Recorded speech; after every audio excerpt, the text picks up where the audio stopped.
Hello viewers, it is your favorite spoiler from the recap room. For more updates, stay tuned and don't forget to like, share and subscribe. Thank you. The cause of this unrest, the fourth episode, explores the aftermath of the tragedy, with Little John lamenting the loss of his pet and Sheriff and Bishop preparing for Robin's capture. Robert's tent is overshadowed by hunger and remorse in the bush. The driver refuses to run, but one guard escapes. He is aware that if he leaves empty-handed, the bishop will mistreat him. The man identifies himself as a Norman named Friar Tuck. Tuck describes how men like the bishop and the sheriff rob the underprivileged while using their faith as a shield. He is calm but firm in his fury. Robert learns from his remarks that the oppressed Normans are also victims. Tuck decides to stick around and fight with them. Mary and Spraggett, two additional robbers, soon join the outlaw group. There is pressure in Nottingham at the beginning of the episode. Robert is no longer considered a wanted man. He is now regarded as a representation of the rebellion, particularly after becoming connected to several violent incidents. He is obviously a danger to Norman authority. The Bishop of Hereford and the Sheriff talk about the matter. In addition to killing royal guards, Robert has been held accountable for Aaron Huntingdon's demise. However, nobody is certain whether Robert or one of his people delivered the lethal blow. Robert and his criminal group are currently wanted. To find Robert and his group, the bishops propose deploying additional soldiers from Warwick and Leicester. However, the sheriff informs him that King Henry would not assist them and that adding more soldiers would cost more money.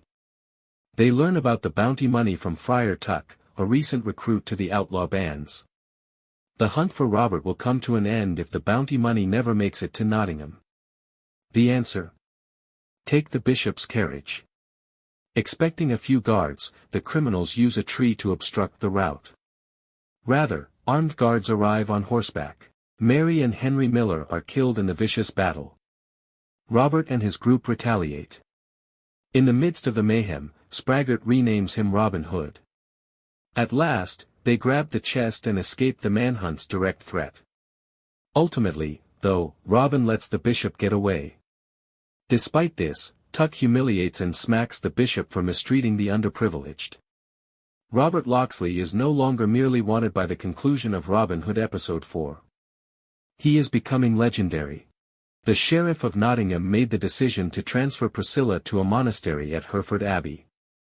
He takes her there directly from Aaron's burial and asks Bishop to tell her the news.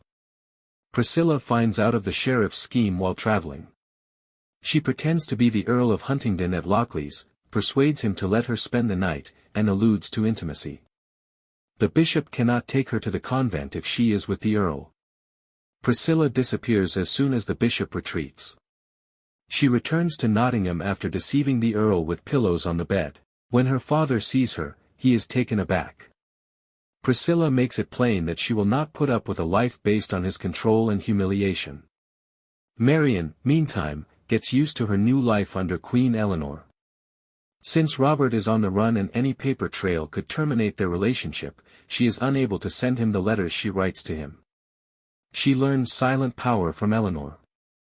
She describes how, although being imprisoned in England, she is still able to have influence. Marian encounters William Marshall and other important people at the court. Marian turns down Robert's cousin Will's approaches since he has turned into a blatant flirt in the court. Thanks for watching, stay tuned for more updates.